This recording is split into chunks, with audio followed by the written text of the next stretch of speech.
We do have good stuff to show, but then that's the way it goes. Okay, handout. Here we go. Our past. Let's see. We have all this great stuff to show from Snyder, and I can't put it up on the screen. Today, your life-changing project starts. Not joking about it. Had a wonderful conversation with somebody I've been here with for 21 years. The other day, we were doing administrative stuff, and then somehow it turned into, we're both in the same, the other person's in health, but same ideas area. Somehow, I don't know how the conversation turned to behavior change. Maybe because we were in a lull of doing the admin work, we had to wait for something. I don't know. Maybe I had the handout in front of me waiting for our next thing. And so I got into it, and she goes, oh yeah, tell me about it, because again, she teaches health, so same deal. And so I got into it, blabbled incessantly about the bread thing, and then she had this look on her eye. I thought, I don't know, maybe I offended her. And then she stopped and she said, no. She goes, I started that about a month ago, a couple weeks ago. It's the most life-changing thing I've ever done. And she's probably 10 years older than me, right? And she goes, that's just like you gained back 30 years of your life. She goes, yeah. Up at 5, walk the dog at 6. Hadn't done that in lifetime. And I said, and I went through the handouts and, and getting on my Tony Robbins roll. And I said, the unintended consequences are huge, aren't they? She said, yep. If people defriend you because you won't go to Olive Garden. People defriend you because you won't go to Orlando. She goes, so I did. And I felt like crap. And I said, I'm never gonna slide again. I said, yeah, can't. Impossible. So that was good. So that makes me feel good.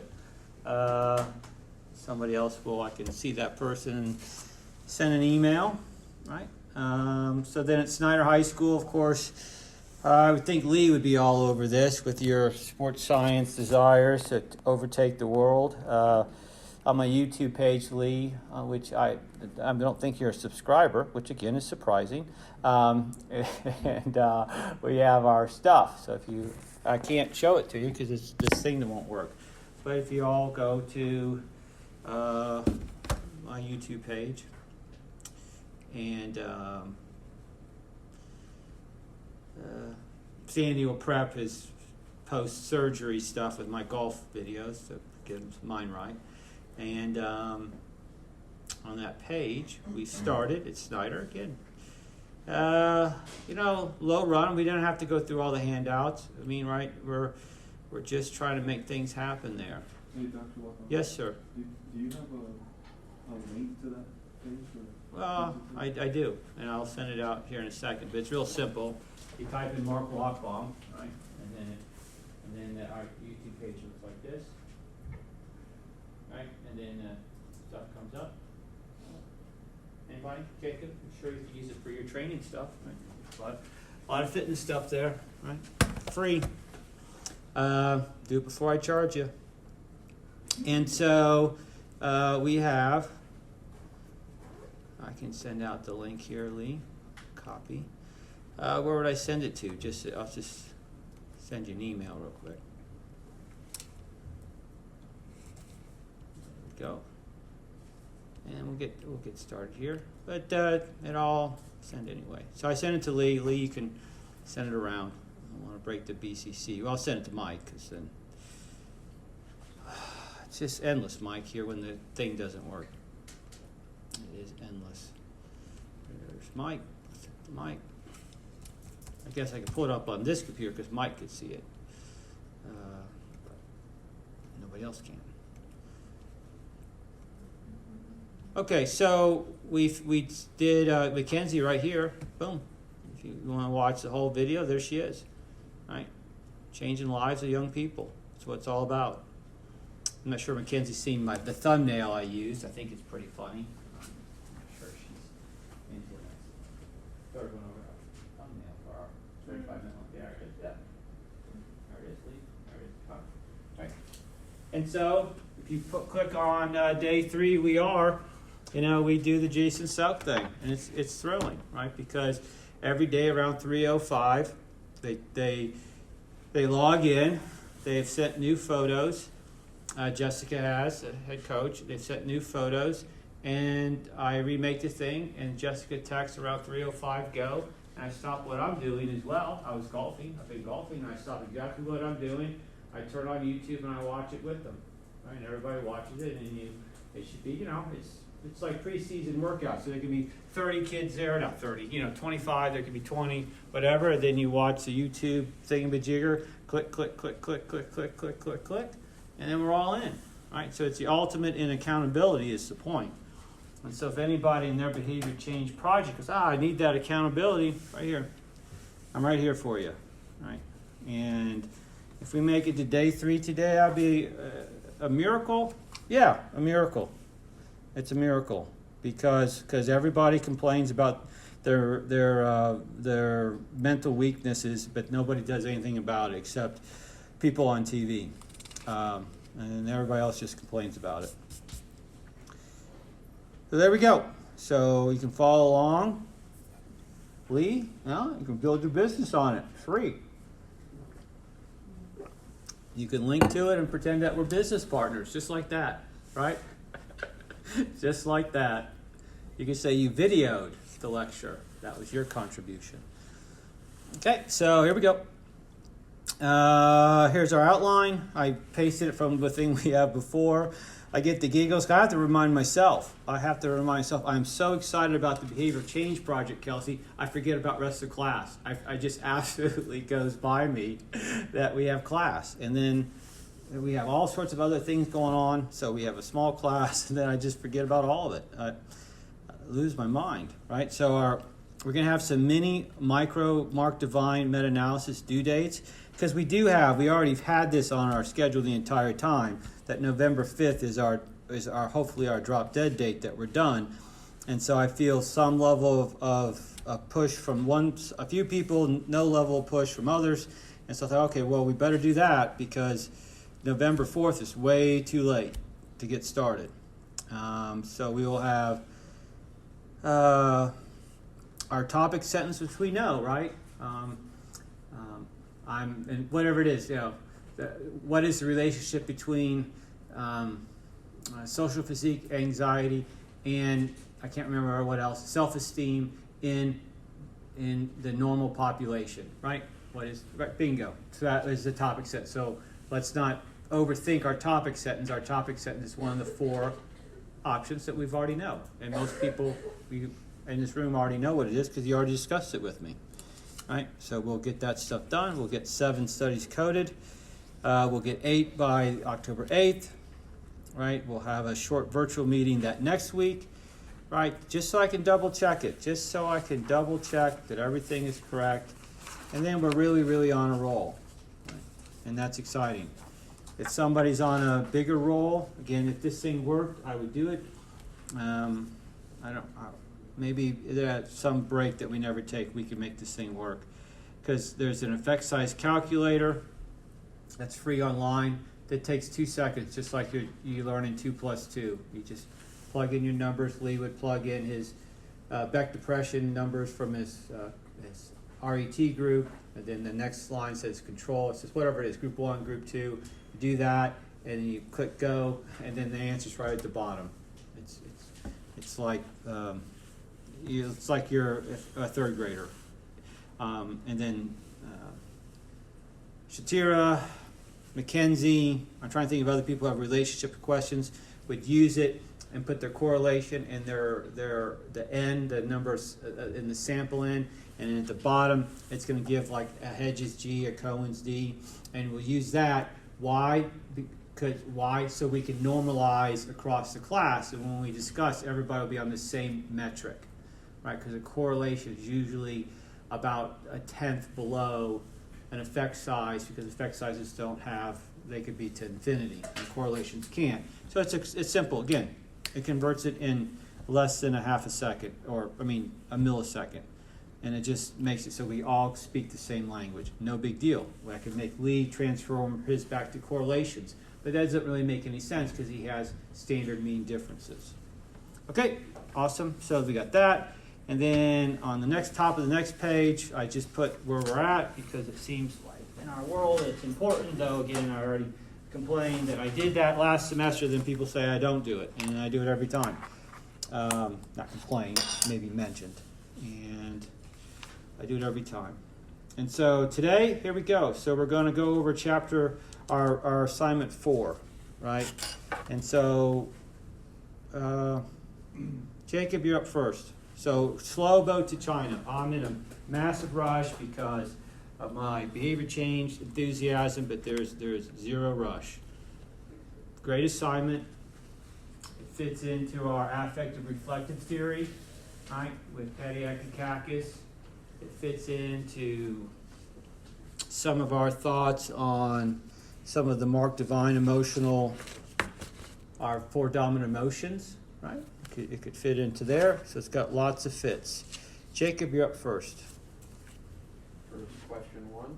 For What question are we asking? we're our assignment 4. There's two parts. There was 2 parts to it. Let's start with 1 then. Okay. Thank you. I'm going to pull it up because I would have it up here on the thing to follow along, but I don't. I'm ready, Jacob. Okay, so part 1 was just asking to do the PANS PDF. Yep.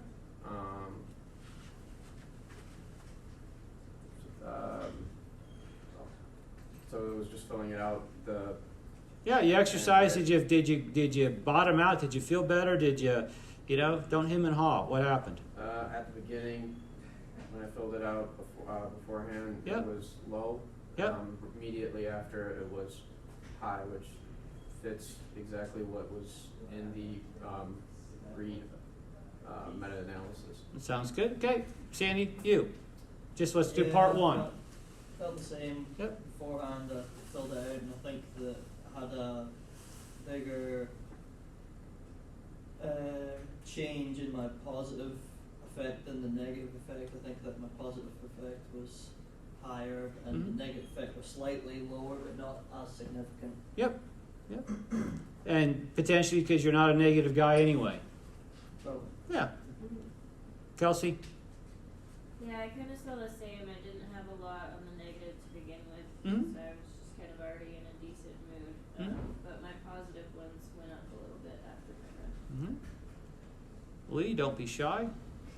So I decided to do the elliptical for 30 minutes. Okay.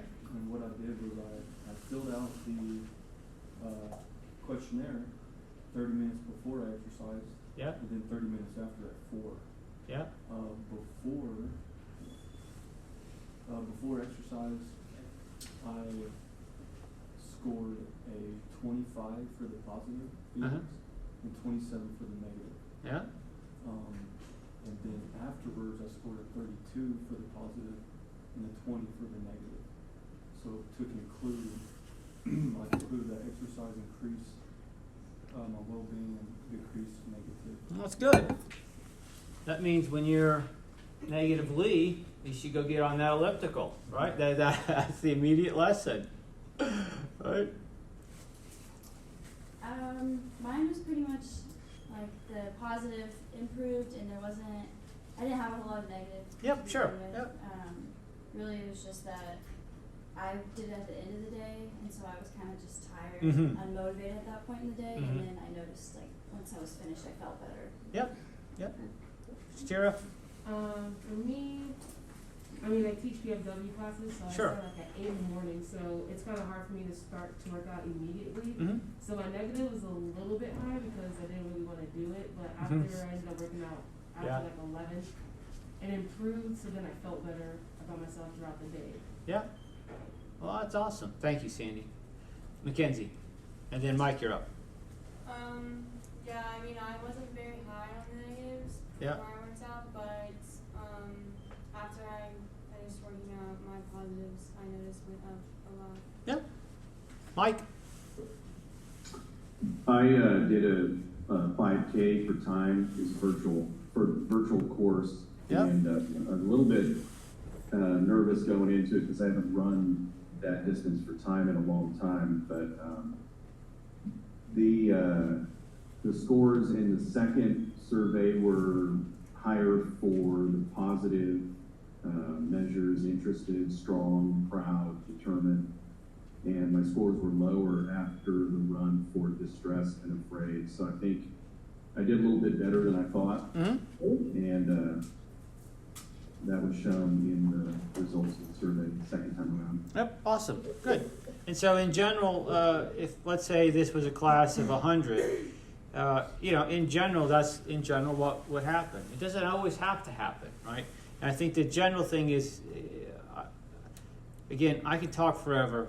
I apologize. I'm a walking encyclopedia. This is all I've ever done in my life. And you can see from the handout that I actually used to do this stuff. I used to do stuff all the time. I've got a dissertation with 56 people with 3 conditions measured, before, during, and after forever. There's all these fancy graphs and this and that, and we did the brain activity stuff before as well. That's a frontal measure of mood and emotion. The general problem, Jake and I were talking about it before class, is the general issue is when we get to Patty's work, the chapter 4, again, Patty's done this for his entire life. We're the same age, graduated at the same time, the whole thing, is whether it's just relief for the non-exerciser is the actual emotion, mood, whatever, right? Because if, let's say I'm in a study, Lee, and we go put people on the elliptical and I've never really done it, and then you maintain that participant at a % of maximal heart rate, and that can be overwhelming. 55% is overwhelming if you don't exercise. That's overwhelming, right?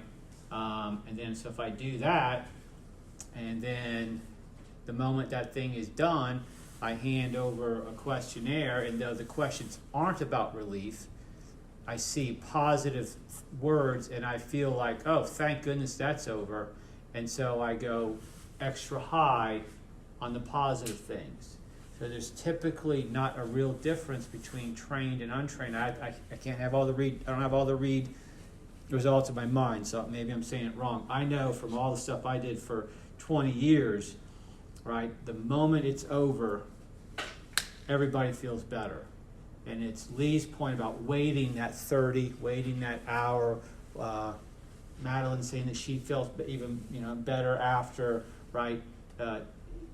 Mike, being better, the pride, the getting this thing done, that type of stuff. It takes a while to see what actually occurs, because immediately occurs is everybody's like, oh, thank God that's done, or I got my credit points for class for doing the experiment, right? And that's a long-standing issue of what am I being happy about, right, or relieved about, right? Okay, so let's Mike will reverse the pattern, and let's talk about the reading one's meta-analysis and your thoughts.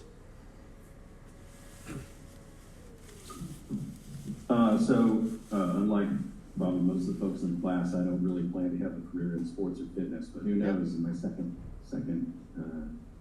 phase of my career, maybe I'll take that up. But so anyway, I just use this question to kind of address my personal experience with exercising, and I work out probably on average 4 times a week, and I find that my positive and negative feelings about exercise really correlate to the amount of time I spend exercising. I hate doing more than like 40 minutes. Sure. So my sweet spot is like 30 to 40 minutes. Yep. And so I wasn't surprised when I looked at the Reading One's meta-analysis that the positive correlation, the strongest positive correlation between positive affect and exercise duration was 30 to 35 minutes. Sure. Yep. Seemed to be right on par with kind of my experience. Yep. 0.57, right? So, yep. And so, great. I won't overtalk it. I think that's great. I think that's a great use of it. And there's something about, let's leave that.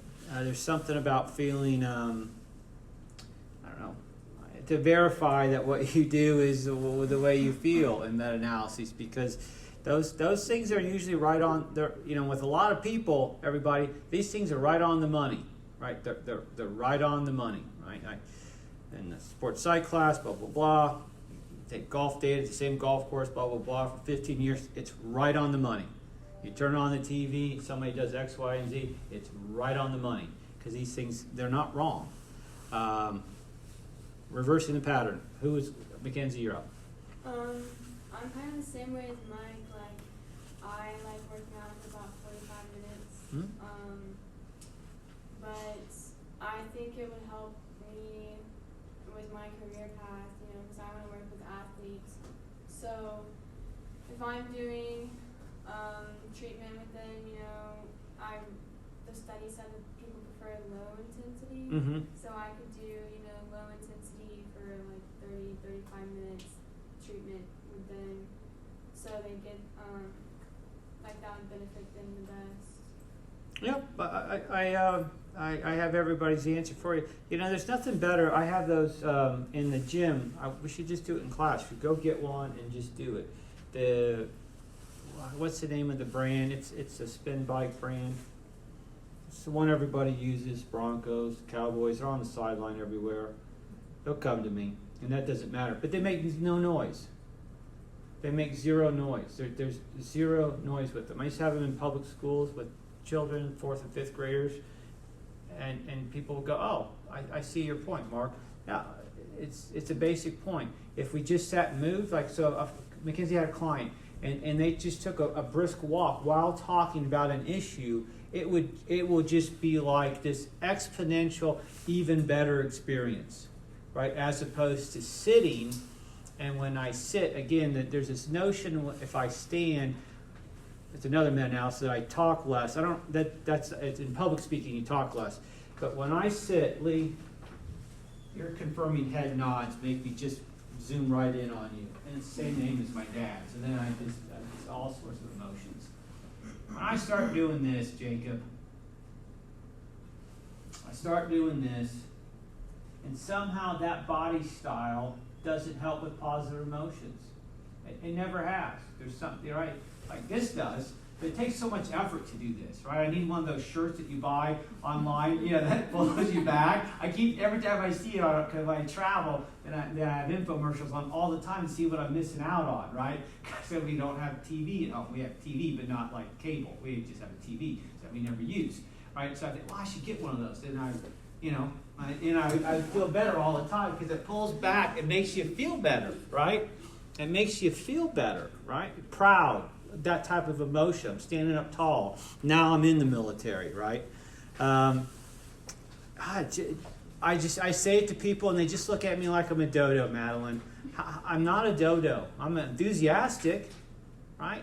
But it's not that hard. They make no noise. And then the moment you get it into the school and you show a teacher and they go, "Oh, I had no idea it was on." That's right, because it makes no noise. That's what no noise means, right? Is it a Kaiser bike? Yes, it's a Kaiser's. Incredible products. Got incredible products. Okay, here we go. I'd say it's Madeline's. I can't remember the pattern, but Madeline, that sounds about right. It was pretty much the same, looking at the intensity and the duration of it, just that people liked the lower intensity and they kind of liked the low to moderate duration, so it's kind of had the same average number. And so that just kind of tells you people, they can work out longer as long as the intensity is not extremely high. Yeah. That's what they want. Yep.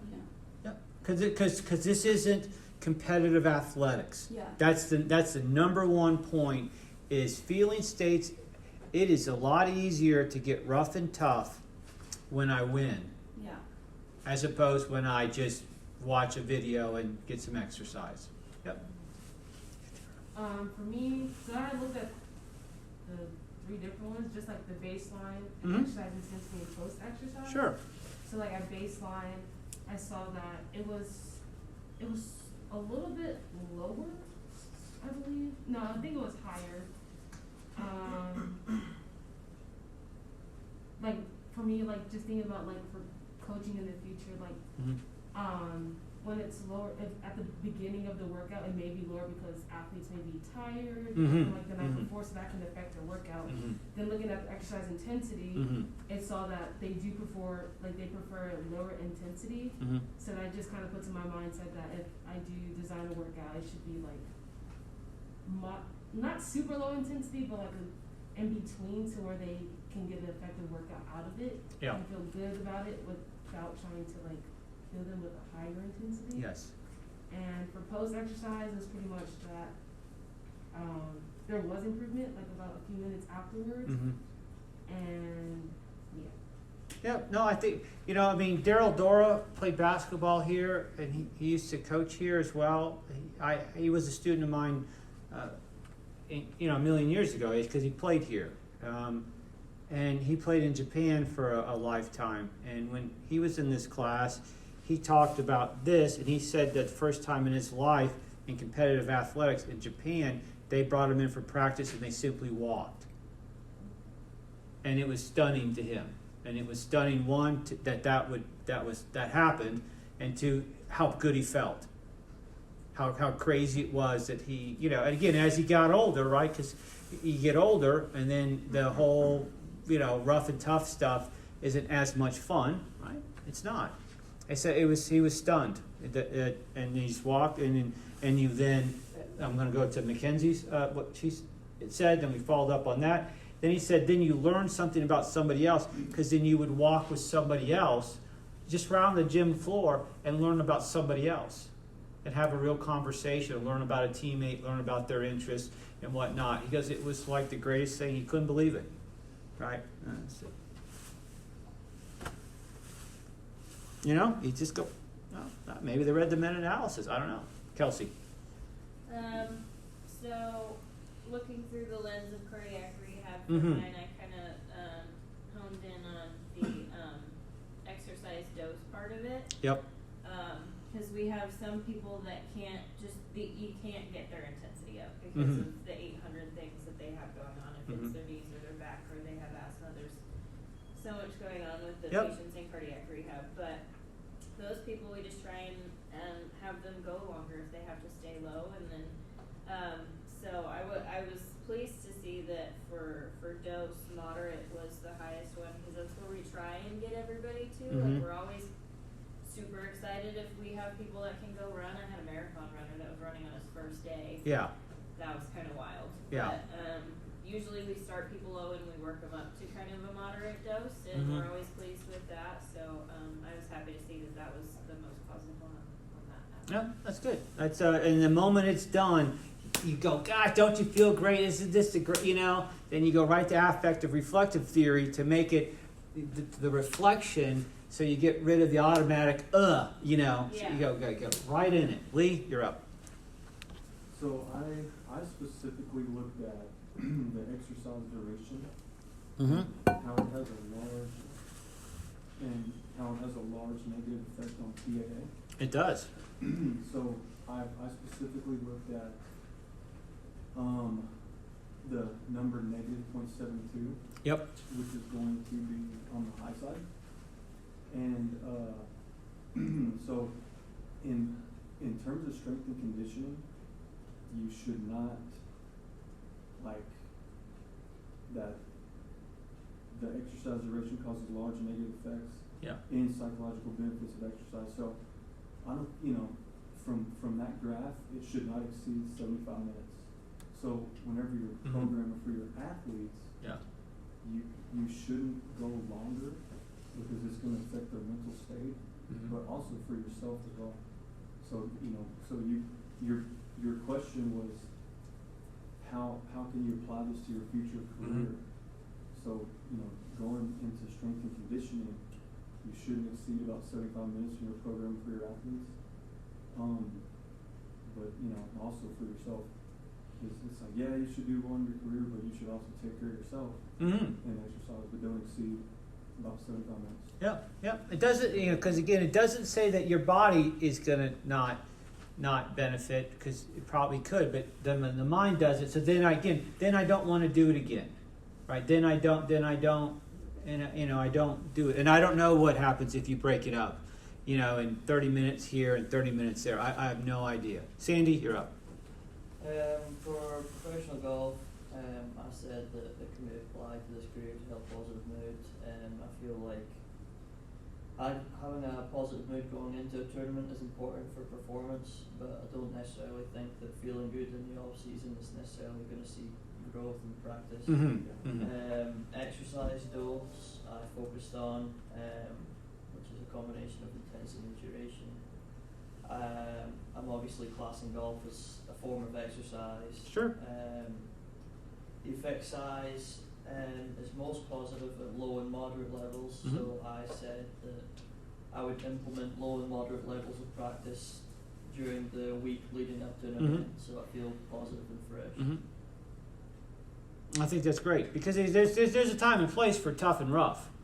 There's a time and place. I'm not saying there's not, but again, this paper is not based on competitive athletics, right? It's not based on that. It's based on normal people. But there is a time for tough and rough. If again, when Daryl talked about it, it was enlightening. It was like, oh yeah, I mean, he's like, there's time and place. You got to go get after it, right? I can't if I just do this, one dribble a minute and make sure it's low intensity. Well, I'm not going to be able to play basketball. But that's not the point, Jacob. Yep. So, like you just said, time and a place on when you would want to use it. Off season, when they're not practicing, you do need them in the weight room. Yep. And athletes nowadays know what the weight room does for the performance, so they actually do want to be in there. Yep. In my opinion, you said this is general population. Yeah. I think it's great for general population. I don't agree with it for athletes very much. Yep. However, for time and a place, take basketball for example. Next week for out throughout the country. Basketball goes to 20 hours a week, so it changes how many hours they can do. So practice ramps up. Yeah. Weight room is going to probably go down. Yeah.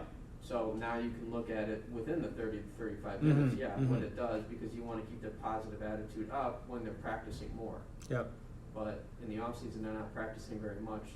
Yeah. You need to get them in the weight room for more than 75 minutes sometimes. Yep. Yeah, I hear you. That's still the big difference between competitive athletics and the needs and requirements and the real world. One more question. Yeah. I might have missed it, but I didn't see it. Or did it talk at all about the time of the day that they exercise? It did not. This is not a time of day. We could go find a time of day meta-analysis. Again, I could be wrong. Because it's not really one of my, it's not an interesting topic to me. I believe the answer always ends up being, the time of day ends up being within the individual, right? So it's a within the individual answer. So if I did repeated measures within the individual type of study, I would find that if Sandy is a morning person, that he will be rating the workout more positively. Just because that's his thing, the heart rhythm, the whatever that thing is. I was looking at it more for stress, because if you do it at night, throughout the day you're like, okay, I gotta get to the gym, but you tend to get tired towards the end of the day. So Yep. when you get there, you're just. It's a complicated issue because stress is Mike, you don't have to chime in. I don't, but if you want, chime in. The stress as you get older is more difficult to regulate. It's a fact, right? And so it's a crummy fact.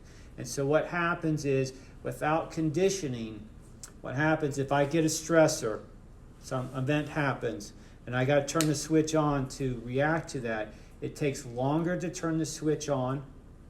And then once it's on, it's harder to turn the switch off for your body to do the parasympathetic, sympathetic nervous system thing to get it back regulated. And so for Jacob's question, I would say that I stopped the later. It got to be a point where, like, let's say you go dominate church league basketball, which is very enjoyable and all that type of stuff.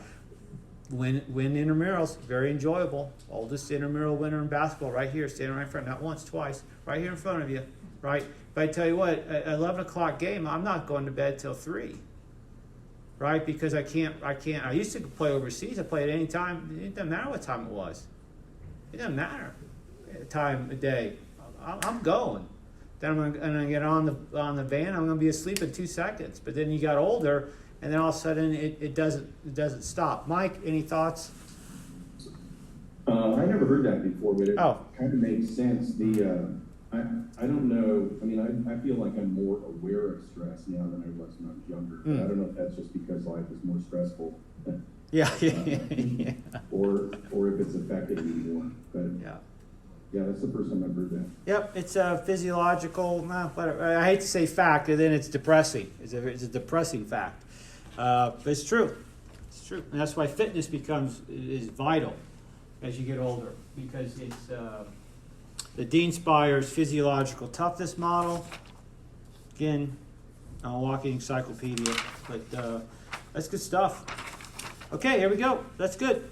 That's good. I want to thank everybody for digging into that. Let's look at some questionnaires, right, before we do self-determination theory. So let's see what we really need to do, right? Let's see what we really need to do.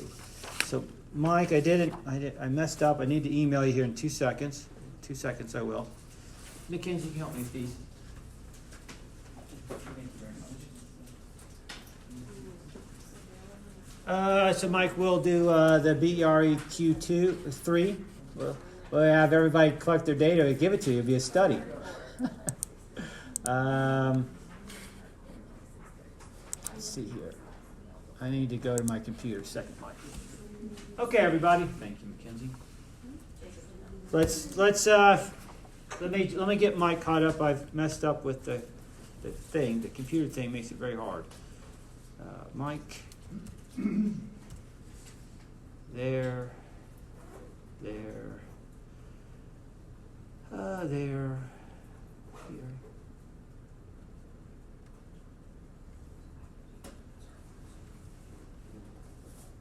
Okay, it's on your way, Mike. And then again, the links in the handout will go to the web page, all that stuff.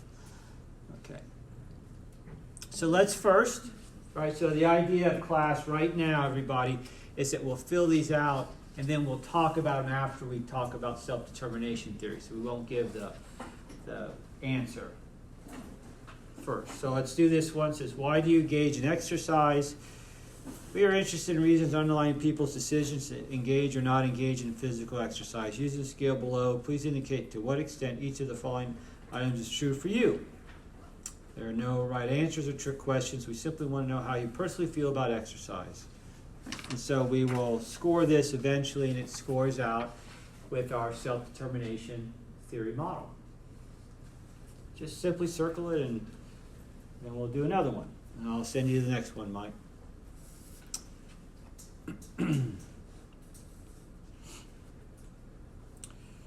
Let's see here. Exercise motives and gains.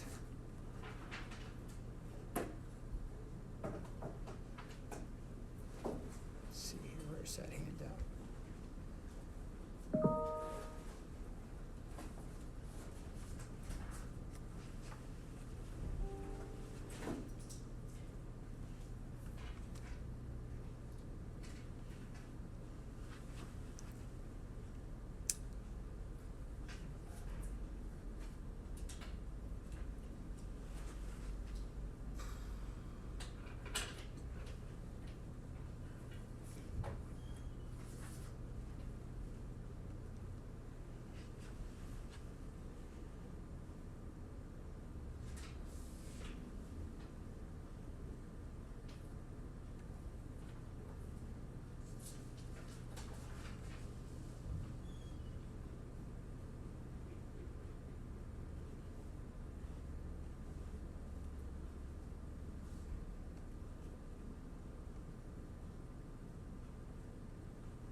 Okay, Mike, I just sent the exercise motives and gains inventory.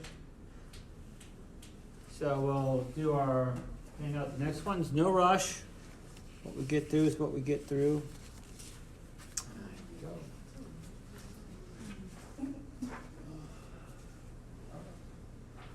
So the next one fits, the first part fits Madeline's project about exercise motivation inventory. And then there's this thing about exercise gains. It's on the second part. So it's a bit long, I admit it's a bit long. So this is for other behavior change? Nope, just for class. Just all class stuff. There you go, Jacob. You're welcome.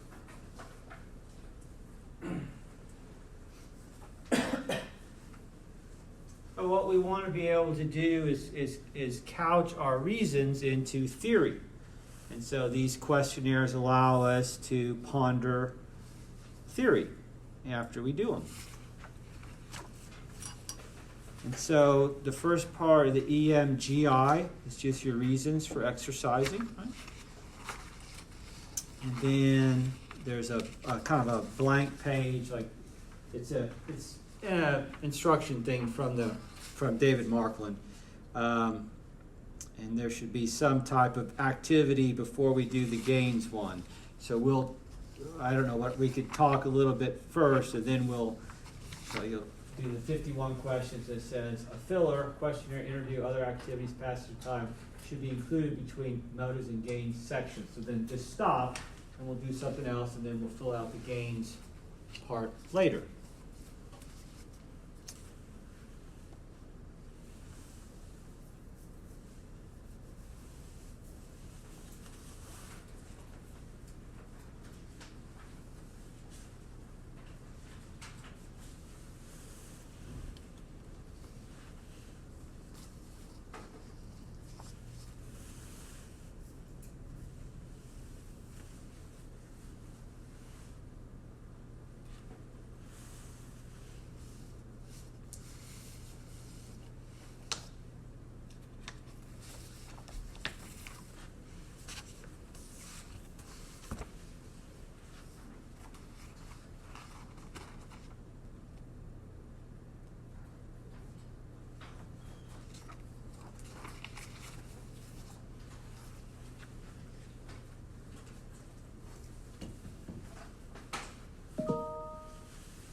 status?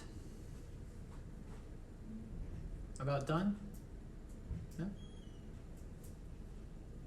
Kelsey? No? About done? No?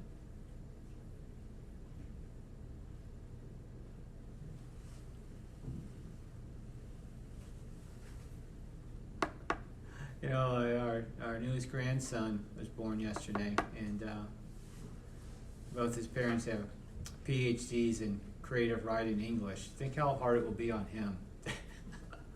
think how hard writing will be. I just get the giggles because I was going to say, where are we at? And my dad taught English for 33 years, and you never stop, right? It just doesn't stop telling people what's right or wrong. And he always says, well, you're by the at. Don't ever end a sentence in a preposition, especially with at. I'm thinking little Julian Michael's gonna get the ringer from his mommy and daddy. He will.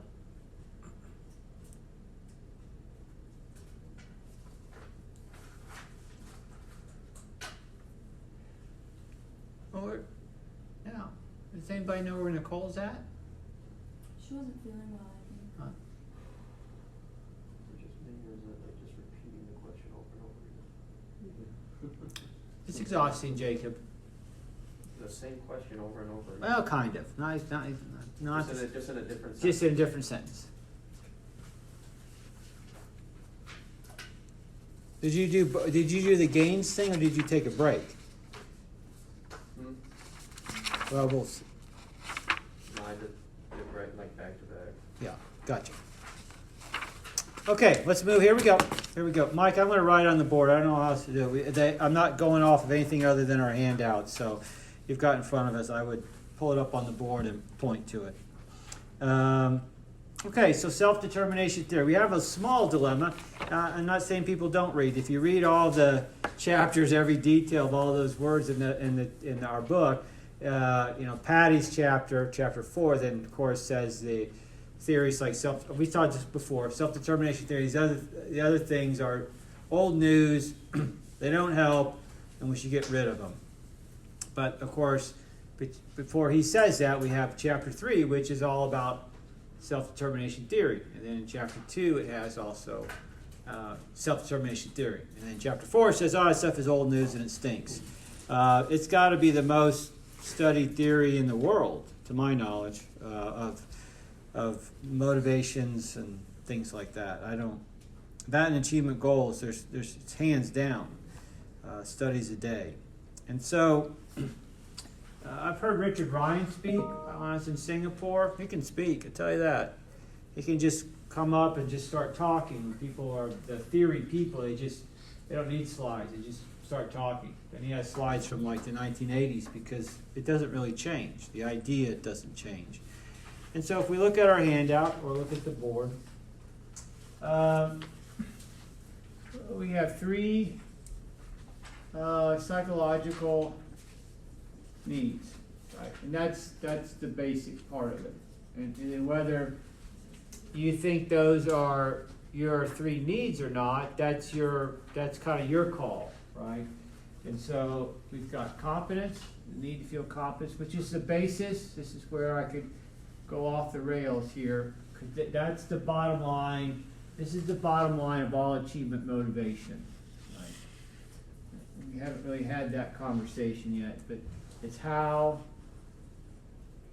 do I know whether I am good or not, or just whether I'm good, right?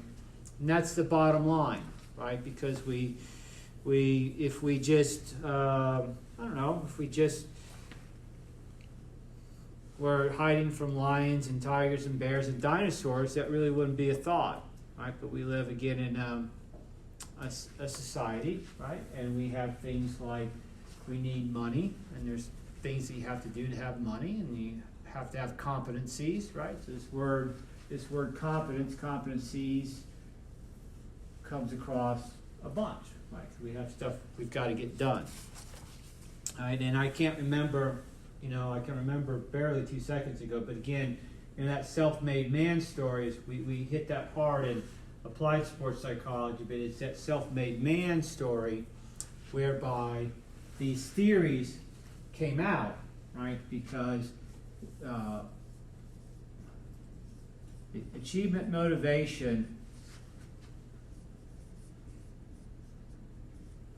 is a topic of relatively, of the history of the world is newish, right? Mid 1830s, that type of thing, because that's when, Madeline, I could get on a train and not have to become my father, right? But then I did, because I became a teacher. Right? I could get on a plane and I still became a teacher, right? But so it's a Abe Lincoln story. Anybody? It's an amazing story, right? It's incredible, right? He didn't become a sharecropper. He taught himself to be a lawyer, and he became president and all that type of stuff. But it's because steamboats could only take you so far, right? They could take you from Minnesota to New Orleans, right? And then trains could go the whole way. So it's 172 days on a boat, 172 days on a horse to go from NYC to San Francisco in the gold rush. 172 days. And so Americans missed the gold rush. The gold rush was people coming from Chile, coming from China. That's who did the gold rush. It wasn't us, because when I heard about it 172 days after it started. Then I had 172 days Sandy to get there. So I missed it. It was over. By the time Americans got there from the East Coast, what had happened? Anybody? It was already machinery done. Big machines that were, pulling up the gold. No more shovel, right? The shovels were still $300, right? But you didn't find anything, right? So this thing about being able to move made achievement motivation a topic. And the first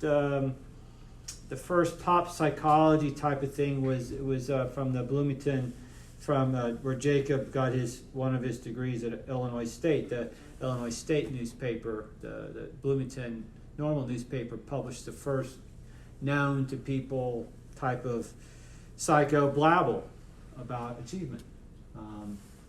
Okay. It's a great story. Maybe it's not, right? Because then people go and do things that they're not capable of doing. Maybe it's not, right? So that's 1. 2 is relatedness. Right. And then 3 is autonomy. Right, so I have those 3 needs. So let's read what they are. Autonomy, that's easier. Competence is easy. Relatedness is always hard to me. It's this notion of respect and caring, inclusive environment, and security are what's on our handout. Competence is optimal challenge, positive performance feedback. Things that make us feel these things, right? And then autonomy is you get personal choice, explanation, rationale, acknowledgement of feelings, right? So I feel autonomous as a child, because my parent gives you choices, right? If you don't get choices, then you don't feel very autonomous. And then you go through school, and school knocks you down, the whole story, because then people are told what to do all the time, and then people are searching for autonomy. All right? And so in the field, in that chapter, there's some practical examples, and we'll look at some of those things, whereby if I take one of those practical examples, one of them, I don't think it's cardiac rehab, but it's close. It's older people, which doesn't mean it's cardiac rehab. But if I go in to a cardiac rehab environment, I do this thing where I do this environment thing. Right? Remember I've said this before, we have antecedents in our lives, there's something in the middle, and then there's outcomes. Right? So if I come in with a program, I'm going to come in with a program to increase the competencies of Kelsey's clients, right? I'm going to somehow probably fool them in a way that they have personal autonomy over that treadmill, right? But it helps, right? It helps if they feel it's, they're not being pushed into it all the time. And if I could be part of a larger community, it's probably a go. Right? I've never seen it to not be a go. It's probably a go. It's probably a go that the youth sport experience is probably perceived better. Doesn't mean you win more, right? But somehow it perceives that it kind of goes along in a better way. All right, so there's 1 million studies on that in all areas in achievement motivation. Anywhere you can find it, it's there. Anywhere you want to achieve, these 3 needs have been studied. And there's questionnaires, out the wazoo. And then let's look at our questionnaire, the first one we did, the BREQ3. So I'll have to read the scoring because the scoring was going to be on the screen. So let's score it. If I go to the computer, right on the handout, it's got a link. So here we go. It's always something. So I'm going to go to the BREQ3 scoring, and I'll read it out, and then we'll see what we got. Okay, here we go. So A, motivation. So let's put the terms. Let's look at our handout while we do this. So I'm looking at our handout, Mike, where the first figure says A, motivation. Apathy, no intention, going through the motions. Right? On the questionnaire, A, motivation is questions 2, 8, 14, and 20. So 2, 8, 14, and 20. Right? And you just score them up. And most likely, we're all going to score super low on it, right? Because everybody in this room talked about being physically active, and right, so then we score super low on it. It's always a dilemma when people don't exercise, but then in their exercise studies, how can they be in exercise studies when they don't exercise? Right? It's a dilemma. Okay, so that's 2, 8, 14, and 20, and you have a score. It just added up. Every question has 4 items. Jacob, is there an issue? No. Okay. Lee has to solve all your issues. You know what I'm saying? Lee, start charging. Consulting. External regulation.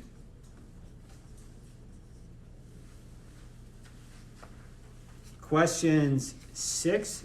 Oh, this is easy. It's all like, it's by the things. It's 6, 12, 18, 24. 6, 12, 18, 24. External regulation is the basis of how we're raised, right? Rewards and punishments type of thing. Right. You have external demands, rewards, punishments. I'm going to read the questions. I can't remember what the questions are. So question 6. I exercise because other people say I should. Oh, there. That's an external regulation. Right.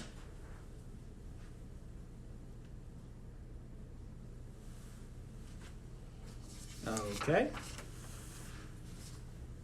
Introjected regulation. Those are questions introjected. 4, 10, 16, 22. 4, 10, 16, and 22. And look, my spelling on the board is, I had a teacher who could do it perfectly. It was a music class. I lasted like 2 weeks because I don't know anything about music. But he could do it. It was like it was sheet music. It was incredible. I think, what's the asterisk for? What is the asterisk for? The asterisk is for, oh, never mind.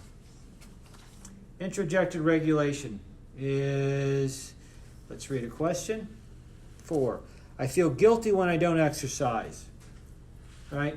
So we are, this mix of introjected regulation is a mix of external stuff that becomes kind of internal. Right? Because there's an emotion to it.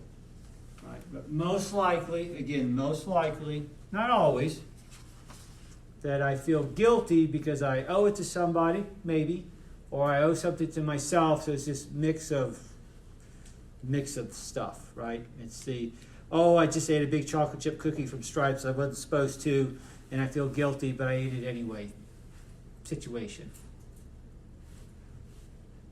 Those are good cookies. You know what I'm saying? I mean, is it just me, Lee, or is it you and me? Ah, Stripes, the gas station. Yeah. Yeah, Lee. I like their breakfast burritos too. Oh, yeah, yeah. I know they make cookies. They make their own homemade tortillas. Mm-hmm, yeah. And they got the homemade hot sauce too. And it's really good. Yeah. Back in my old days, that was me, but no more. No more. That's not me. What was the first category? The ones that was 2, 8, 14, and 24? A motivation. Don't care. In the year, out the year, Kelsey. Okay, here we go. Let's keep going. Identified regulation. Identified regulation. Identified regulation. Identified. So it's 1, 7, what does that be? 14? 1, 7, 13, 19. 1, 7, 13, 19. Okay, so that says 1. It's important to me to exercise regularly. So an identified regulation is there's a conscious notion of this is a valued activity, right? 1, 7, I value, right? There's a goal, there's a value, right?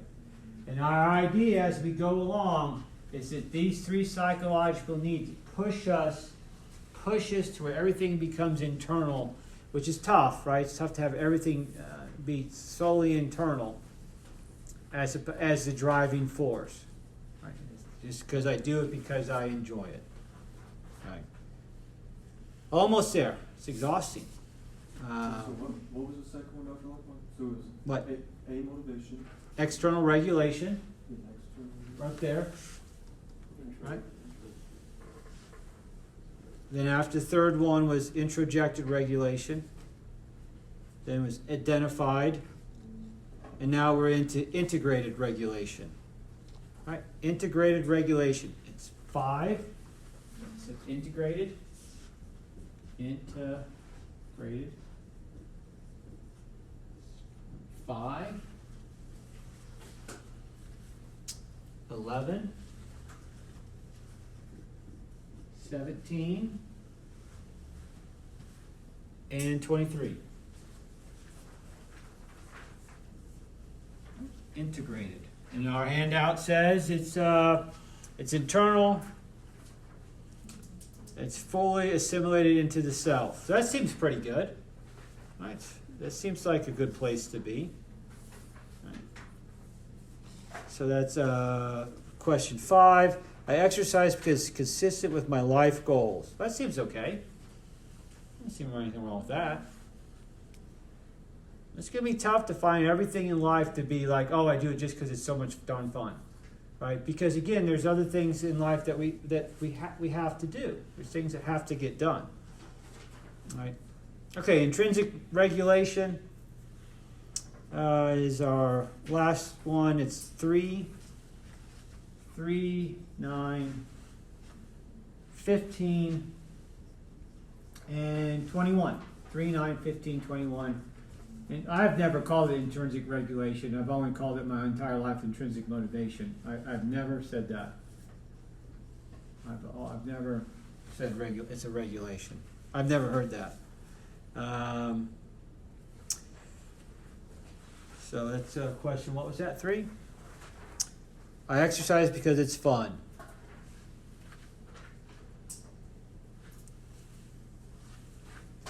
I enjoy my exercise sessions. Well, that's true. I don't know about the first one. I find exercise a pleasurable activity. Yeah, if it's moderate to low intensity, right? It can't always be true. That's a tough one, right? If our exercise intensity meta-analysis, the affect meta-analysis is true, and it seems true, right? Okay, so you get a score. You get a score on 1, 2, 3, 4, 5, and 6 of them. And then they have a complicated formula where we weight them. It's not about any value right now, but it's on the link. If you scroll down, that you weight it and you call it a relative autonomy index, right?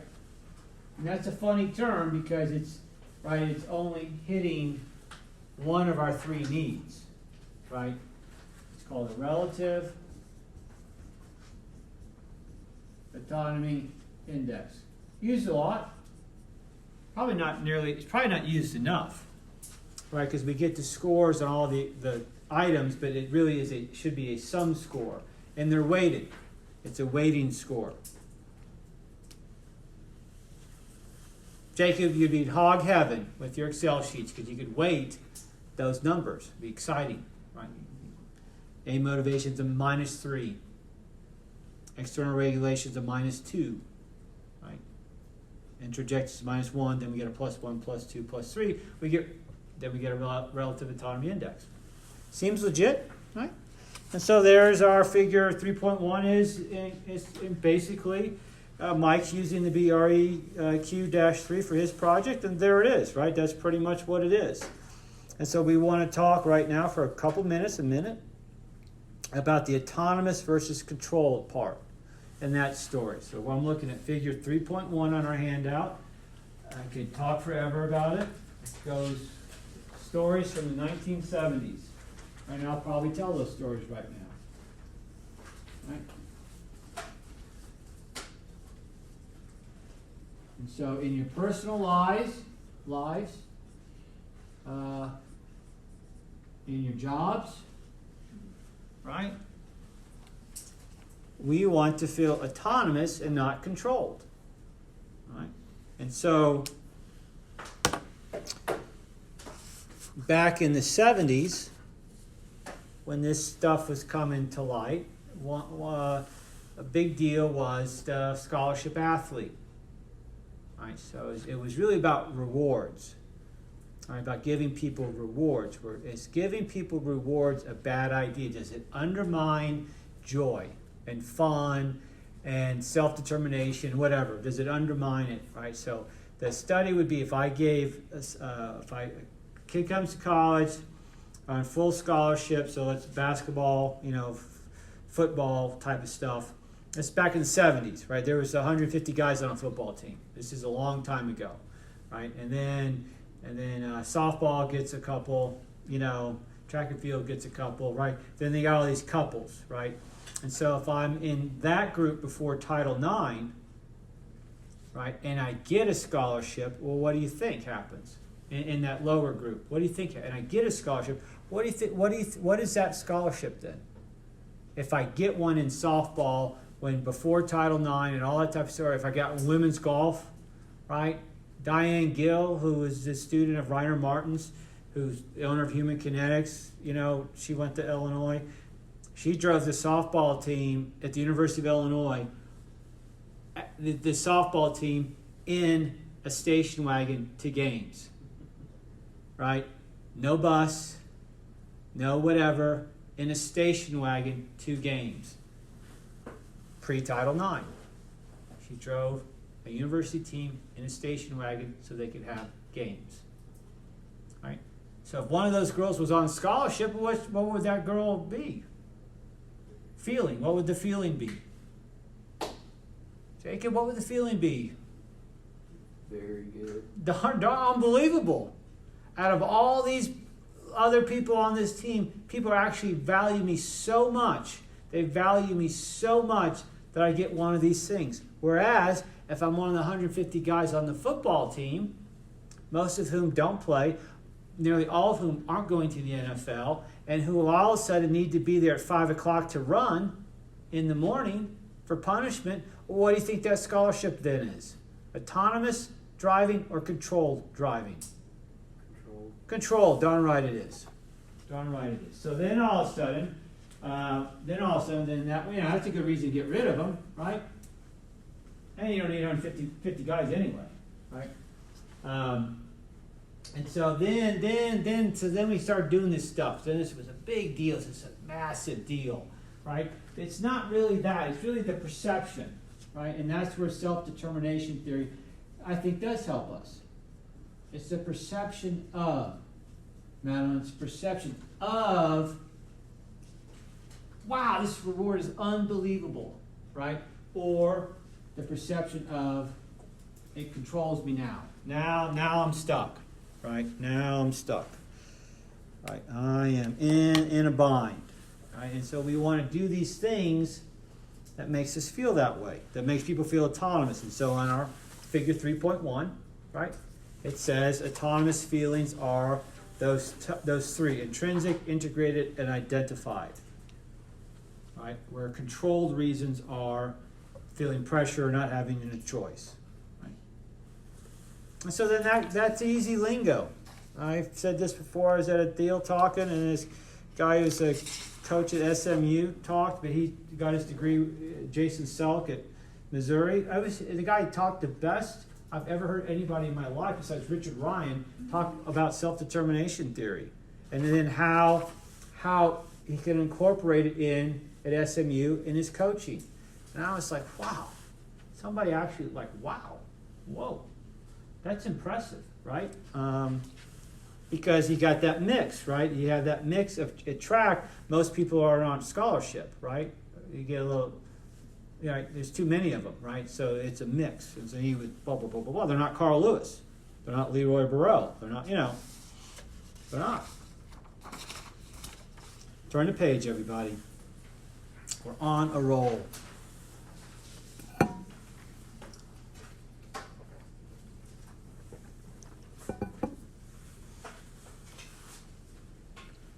I've dramatically cut down, Lee, based on your story, my caffeine intake as well. It's a mini sub personal development goal. Right now, it's not so easy because I don't have my jug. Right? It's almost like the jug is like a teddy bear. As sorts. Did my 1,200 David Goggins jumping jacks, and I did 80 one-arm rows this morning for class. Feel great, right? Would feel more great with my tea. Table 3.1, everybody. Gotta get myself together. It's a long road.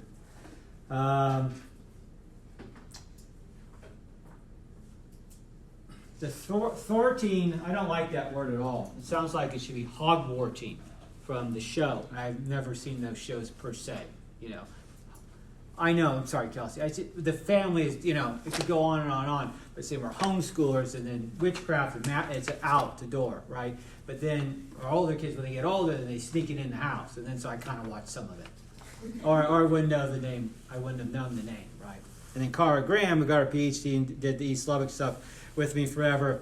Her joke is Cara's a good athlete, and so she got picked up. So she went to a school that looked like Hogwarts for elementary grammar school because she's a very talented person. And they said, "Oh, we'll pay for that, so we'll put her."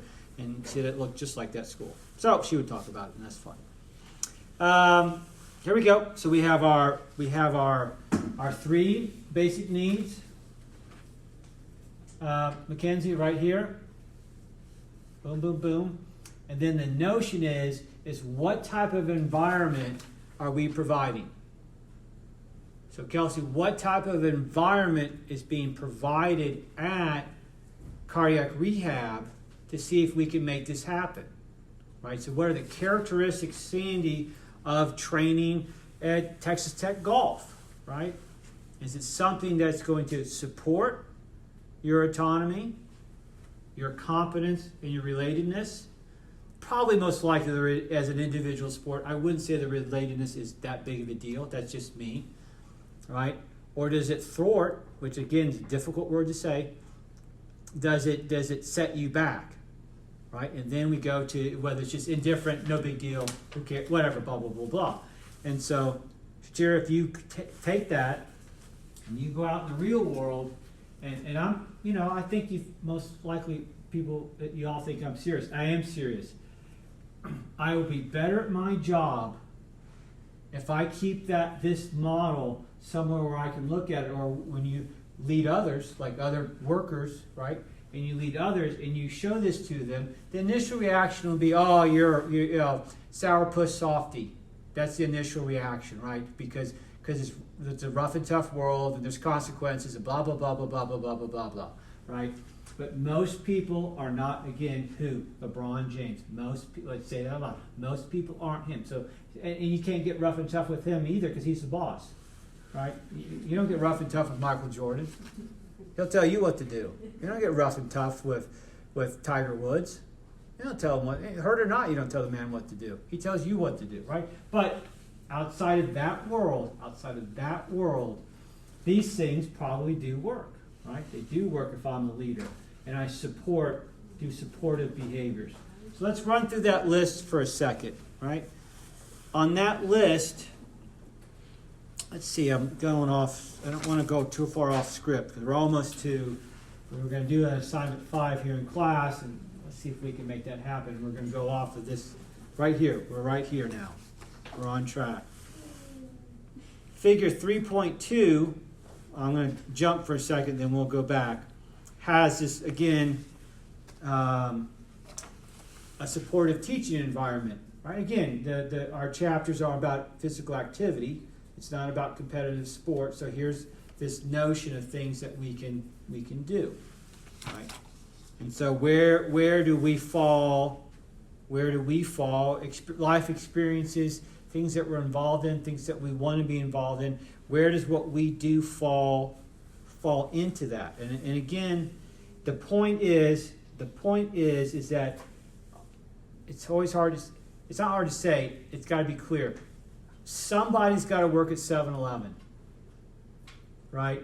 And because of that, it could be true that person feels it's a chore that must be done. I was a janitor for a long stretch of my life. It was a chore that must be done because I wanted to get through college. It's no big deal.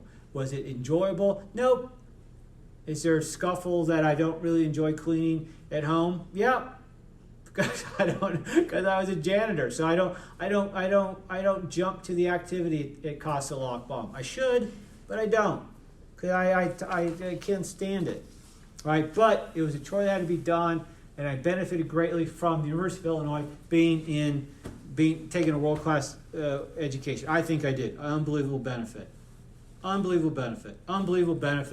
that those two guys at the Presbyterian Church let me clean and let me live in the basement for somebody that had no idea who I was, and they took a chance on me, and they let me do that, and I go back every year, and I stand there and go, that's unbelievable.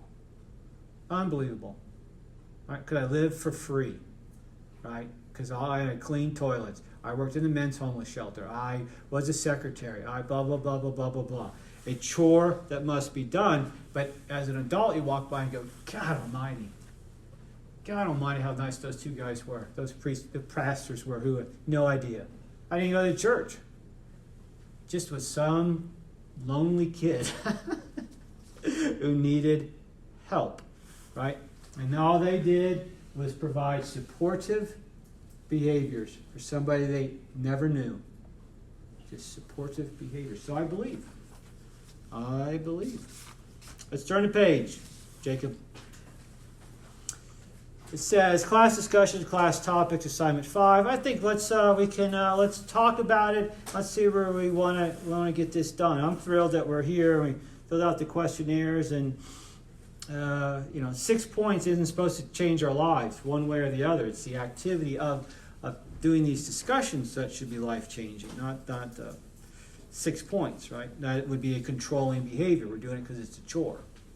It says, how do your reasons and self-determined motivation regulations line up? And so I'm going to read the questions. We're going to think for a second, and then we'll go around the room and we'll start discussing. So we had our handouts. I've messed up. We have not scored the behavior motivations one. So let's do that now. Then we'll be ready. Sorry. I knew something was wrong because I got off script to the Presbyterian Church and being a janitor and all those positive emotions, incredibly positive emotions. I was a janitor in my high school too in the summer. That's where I learned my craft. Okay, so I gotta find that. Again, sorry.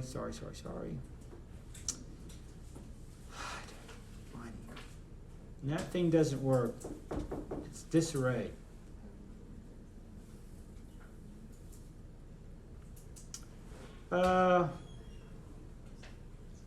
Okay, here we go. Mike, I'm gonna click this PDF and email it to you.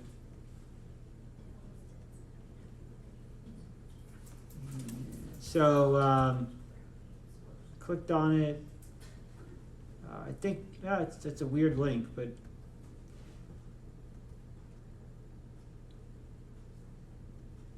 so again, Madeline's using this exercise motivation stuff from David Markland and Lou Hardy for her project. All right, and so I need to pull up and gather myself. There we go.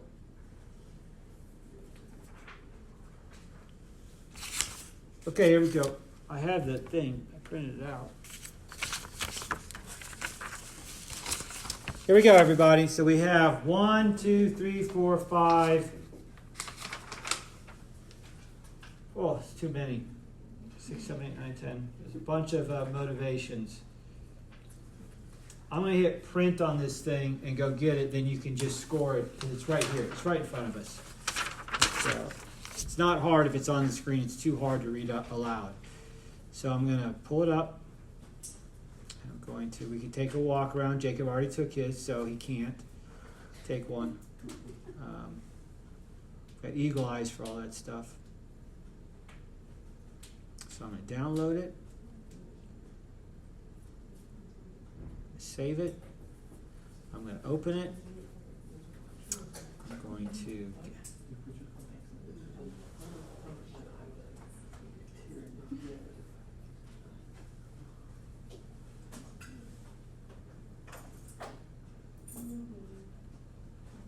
I've opened it up. I'm going to hit print. I'm going to print 10 copies, 1, 2, 3, 4. And I'm going to see if I can make it staple. But we won't worry about that at the moment. Yep, staple. Okay, print.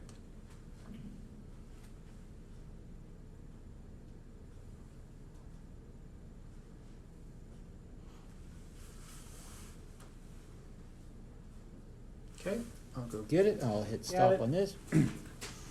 Okay, so you look at those questions, and then we will. We're back at it. We'll be fine. So you look at those things, and here's the categories. So exercise motivations. Of these motivations, they fit into some of our self-determination theory stuff, right? So we got affiliation, appearance, challenge, competition, enjoyment, turn the page, health pressures, ill health avoidance, nimbleness, which is such a funny word, positive health, revitalization, stress management, social recognition, strength and endurance, and weight management, right? So you answered those questions, and then there's the things. I guess we could have just wrote our numbers by there. So let's take a second, and let's talk about the gain thing first, and then we'll make it. The gain part probably fits more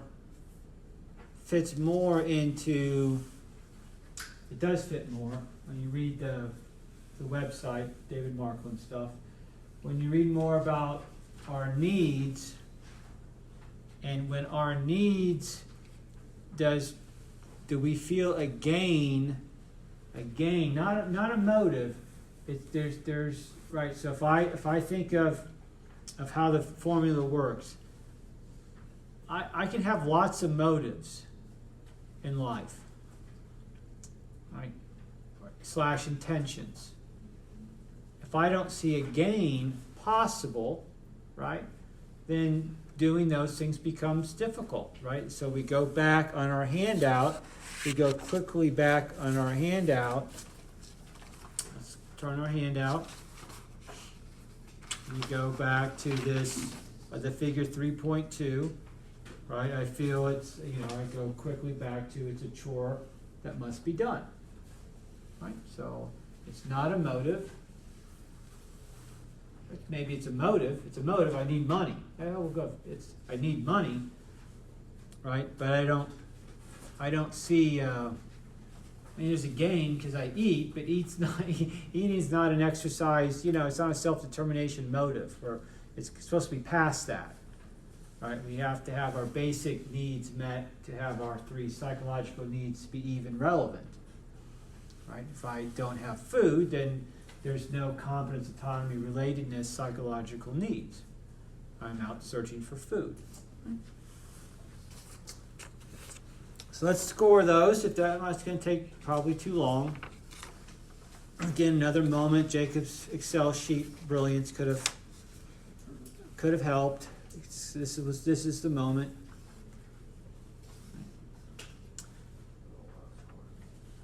And most likely, when we look at the list, we could probably even just circle the ones that are we could circle our motives, our concept. Like, we could circle the concept. But doing the questionnaires matters. It matters. It matters. If I don't know, Kelsey, what is the intake at cardiac rehab? Are any of these things familiar as intake? We give them a couple different surveys on their intake, but it kind of has more to do with like their mental health and not like we verbally ask them like, what have you been doing as far as exercise or something like that, and then we ask them like their favorite kind of way to learn something, whether it's like a discussion or a demonstration or something like that. But we don't really ask them what their motivation for exercise is because a lot of them haven't been exercising at all, and that's why they're cardiac rehab. Sure, of course, yes. So in theory, it would be health pressure. Yeah. Yeah. So. I mean, we've got the random extremes that have been exercising their whole lives and they just had bad genetics in there. That's right, sure. That's always great. Yep. But the majority of them are people that have just been sitting around and then they had a health scare and now they're like, oh, maybe I should care. Yep, that's what happens. Again, when with class last week and with what I wrote in one of the email assignments, what Mike said, when the consequences are severe enough, then people take action. If there weren't consequences in life, we would have a different type of life. I mean, just thinking of food.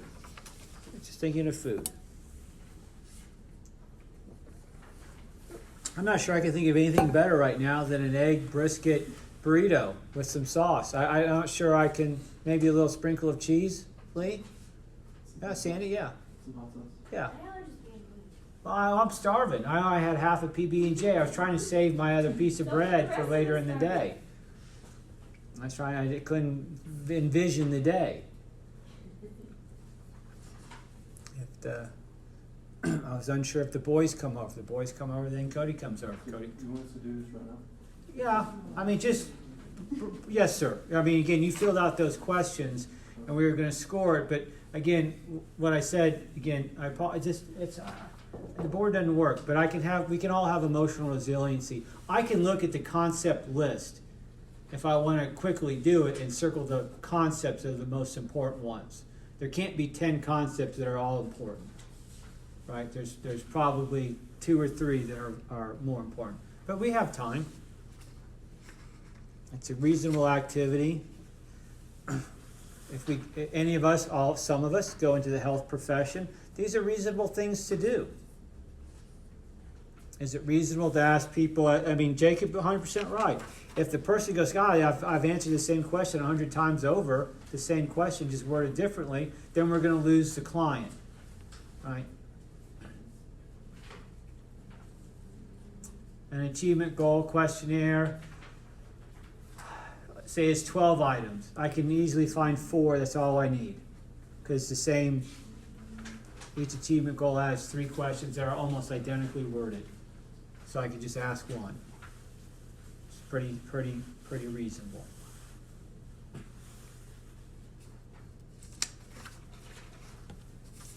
And the gain questions are that extra step.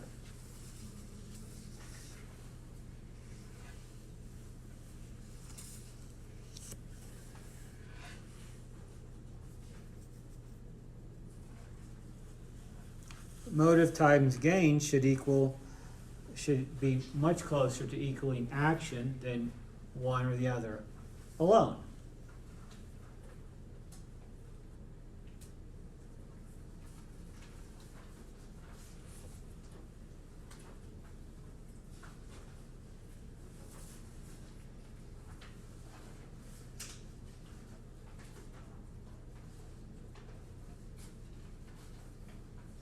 It would be interesting to do it, Mackenzie, with Our Lady Tigers. That room is so varied, and he was in that room. What a great day it was. That was a great day. But the room when you walk into a high school team that's not, whatever, I don't know, a 6A football team or 6A basketball team, the variety is just incredible. 6A golf team. After that, it's somebody shoots a 72, everybody shoots a 95. It can't be the same.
How are we doing? 5 more minutes, 2 more minutes? 5. I'm going to turn off the top of our handout. It says assignment 5, which we're going to do in class here with plenty of time. No reason to run away, then go, got to do something. We're right here. So let's discuss it first. Let's just discuss. So Mike, you're up first. You're from those concepts. What are the top 2 that keep you going?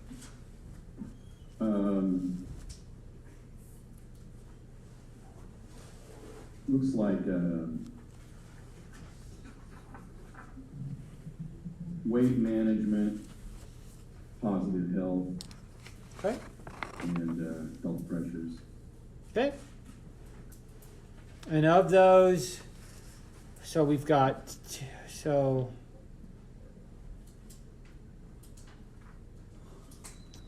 our problem, I mean, as one of our questions about things changing over time with age, health pressures. Health pressures, of course, would be lower on our self-determined type of things, right? It's and that's no fun, right? It's no fun when we have that type of issue, or you don't have to have an issue. I have the same issue, right? You get older, right?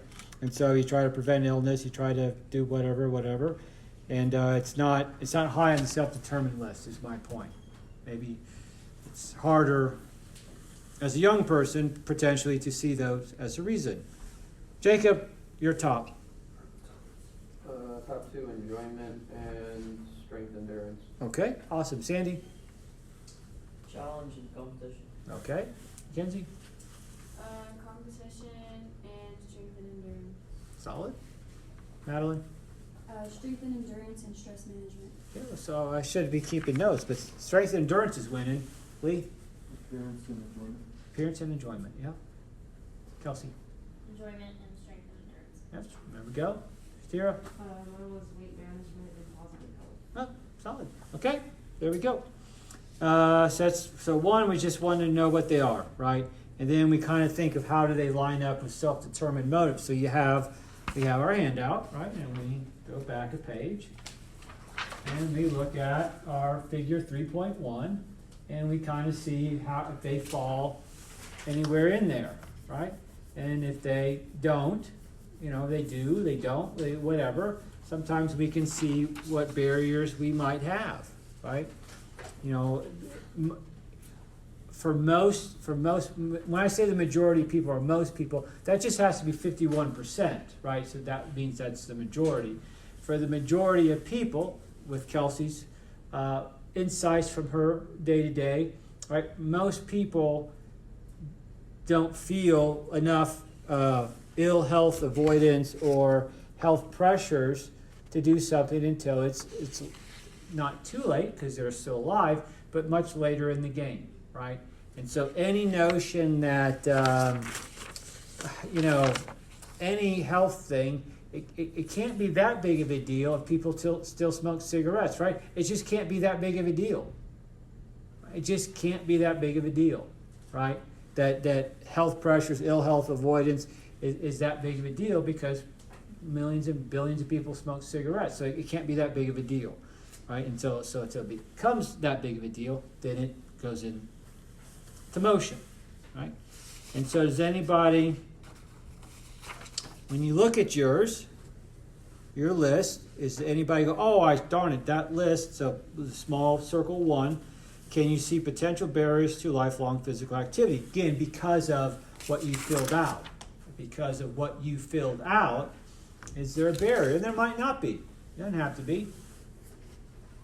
Jacob's was fun and enjoyment and strength and endurance, like if that's what you said, in my mind, something like that. Well, it seems like that's going to work for a long time. Right? It doesn't seem like, I can't see a barrier to that. So we don't have to have barriers to life. Right? And then do you envision it changing over a lifetime? That's hard. It's hard to think that far down the road. Right? That's why Kelsey's in business, because people don't see down the road. Right? That's what happens. But it does change. Wouldn't you see down the road all this health stuff go up more than other stuff? You would think so, yes. As you get older, Yes. you want to do it for more health reasons. Yes. So you can, potentially live longer. Yes, that should be it, Jacob. If we had a large, if Madeline's project comes up with different groups of ages, which maybe doesn't, right? Because it has to have all the mean data in the thing, because there's always, we gotta have all the data first, right? And maybe she could answer that question, that those motives seem to change with different populations, right? Because most likely, in my mind, there are no data on people over 50 years with the questionnaire, because it hasn't been around for 50 years, but there's most likely data like that do not exist on the same person, right? So then the question is, though, again, when you're looking at your sheet, not about, it's just a question.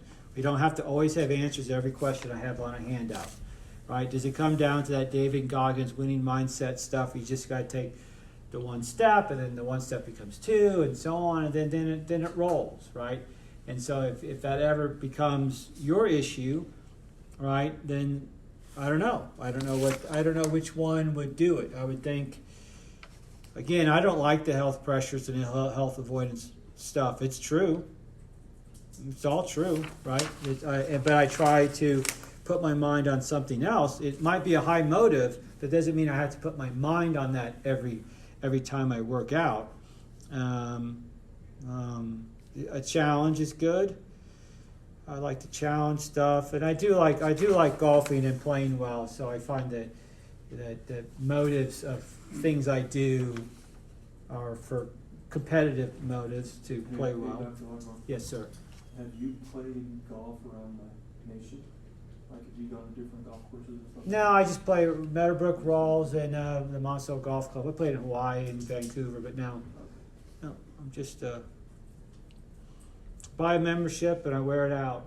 in 3 days. I've made my money back. Never had that desire. Well, Lubbock Country Club, that's a desire. When Cole asked me, that's a go. That place is beautiful. Okay, point 2. What are your thoughts and experiences about controlling versus autonomy, promoting teachers, coaches, and trainers?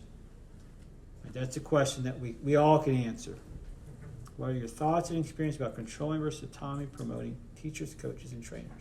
So I'm a substitute teacher. Yep. Yes, ma'am. At Lubbock Cooper High Yep. School, and I constantly have the kids telling me that some of the older, like retired teachers that have come back and started subbing just for something to do, that they're like the most hated ones because they kind of have the more like controlling thing, like the classroom needs to be quiet because I said it needs to be quiet, and the kids hate it. Because I mean they're seniors in high school, they're 17, 18 years Yeah. old, and they feel like, you know, like, but why? They now are old enough to be like, why does Yeah. it matter? Yeah. And so I don't think that the controlling works very well in that environment as far as that level of teaching at the age that the Sure. students are. Yeah. Sure. Yep.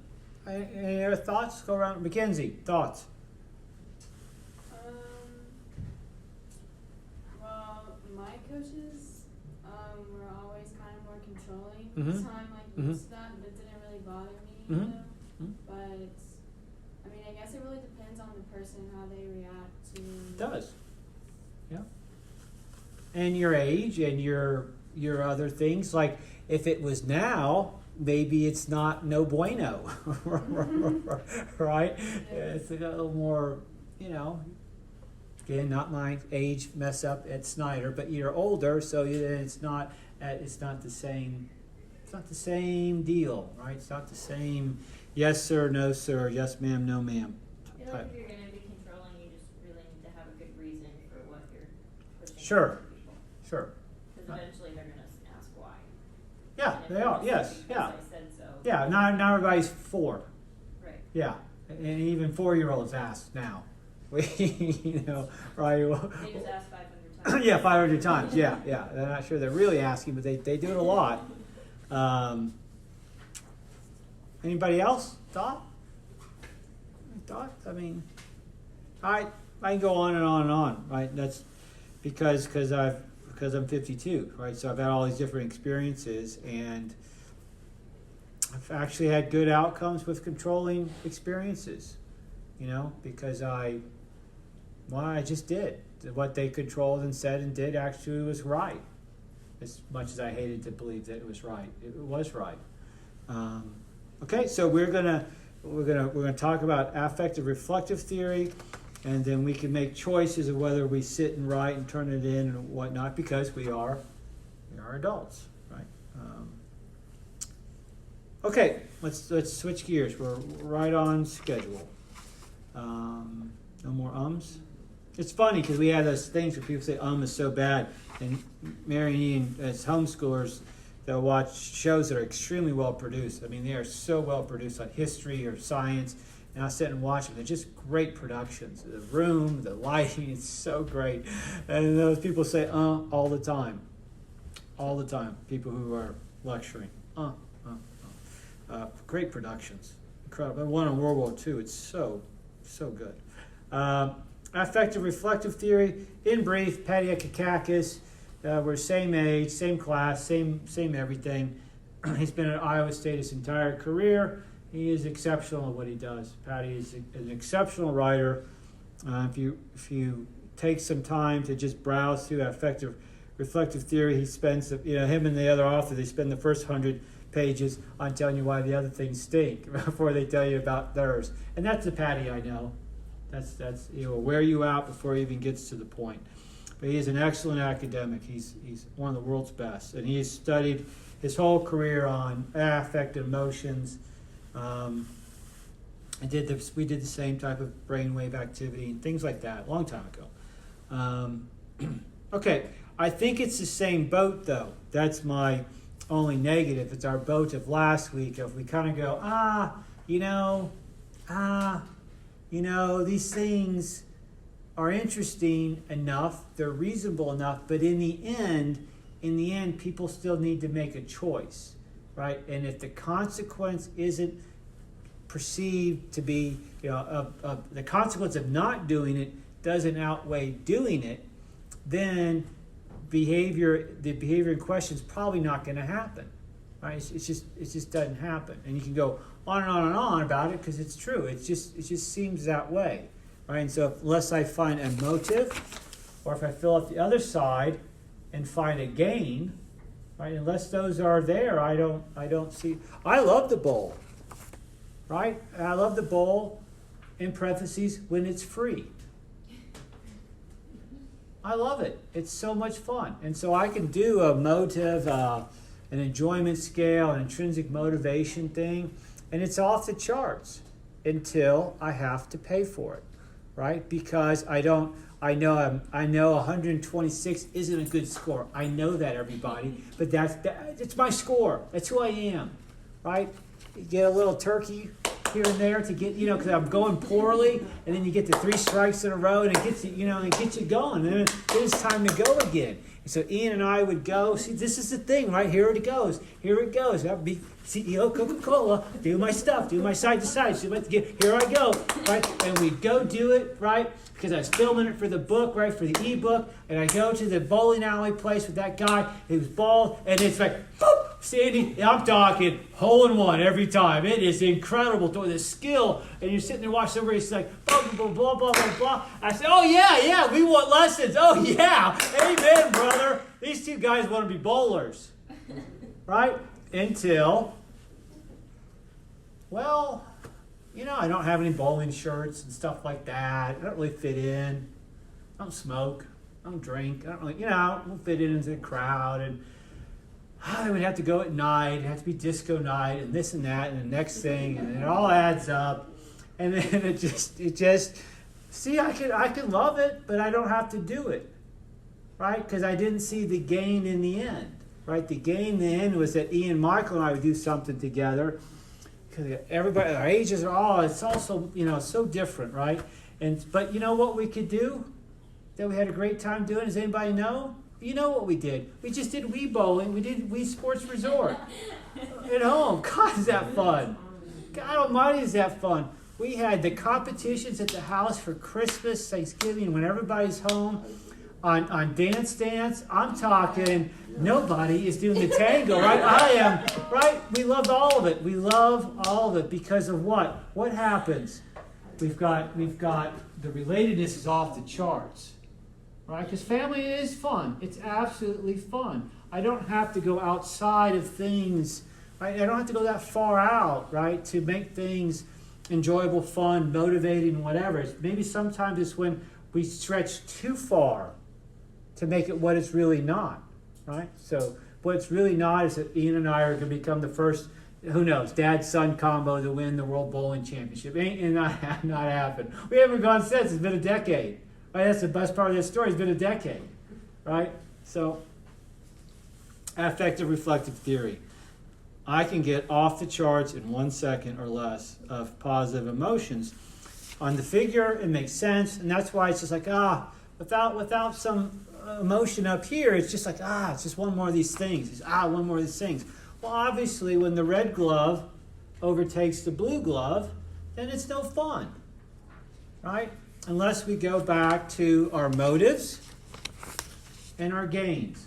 And I'll try to not overtalk it. I can't tell you, everybody, I've said it before, I can't tell you how much better I feel. And I didn't feel bad. I'm telling you, I didn't. I wasn't walking around wounded. I didn't feel bad. Yes. The typing thing, yes. But that's not the point. I didn't feel bad. I didn't engulf 100 sweet rolls a day. You know what I'm saying? I engulfed some a day or a week or whatever it was. And then the things, did I feel like doing it this morning? I didn't feel like it at all. I felt in a rush. I felt tired. I felt like, things were, this excitement of What did you do? Well, I do my 1,200 jumping jacks, and I do 4 5 counts at the top of the hour. I row, Then on the 32nd, the same thing. I just repeated because I didn't have any creativity in my mind this morning. Very excited about Julie Michael. Boom. Just get this thing done. Get this thing done. She was born this morning? He was born yesterday morning. Oh, yes. Right, yeah. And so just boom, right? So whatever, right? So I'm, I was tired because I was so excited. I was tired, right? I don't know of anything that predicts continual exercise behaviors except for enjoyment. I did that for a lifetime. No matter what questionnaires we put in the packet, the questionnaire is simply about enjoyment always won. It's just always the winner, right? And so this morning, it wasn't about enjoyment. It was about Mike said it, Shatira said it, I'm saying it. I do have a perceived health pressures or ill health avoidance. That is on my mind because I got a wife. I got people to take care of, right? It's important to take care of. I said better, worth, richer, poor. I gotta get stuff done, right? And it's easier to get stuff done being fit. I promise you, it's just easier to get stuff done. It's easier to take in the load and put the load back out. It's just easier, right? And so this morning, it was a David Goggins thing. I didn't watch the motivational man. I didn't watch anything. I just get the first 5 minutes good. Get that clock. I put on 35:15. I warm up for 5:15, and then I just get that thing down to 26, and then I'll make it. Right? Then I'll make it. Then it'll be a go. Right? And this thing's out the window. Right? Because it was unpleasant. I wasn't feeling it, and blah, blah, blah, blah, blah, blah, blah. But I got the first one done. I got the next one done. And then all of a sudden, now it's on a roll. Right? And so let's look at figure 4.5 and figure 4.6, which are the same figure. There's the same figure. One is the continual cycle, which again, we're adults. We can figure that out. And the other one's got more arrows. The other one's just got big arrows, right? And again, from last week, if the automatic process is this stinks, if that's the automatic feeling, then it's very difficult to take the first step, right? And so at some point, Patty's saying, and the co-author, that we need to make this more enjoyable because Patty knows. Patty's done this as long as I've done it. We know there's a simple enjoyment questionnaire. It always wins out, right? So that has to happen. But how do I do that? That's a $1 trillion question.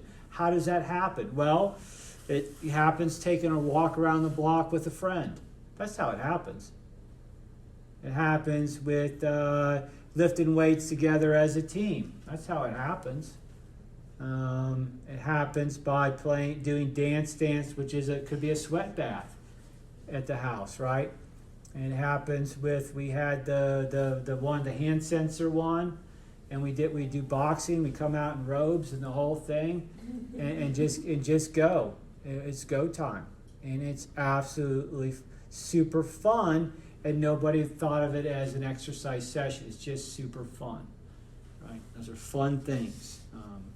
Mike's work, his interests, his work, his dissertation type of ideas, this stuff about these different realities that people go into.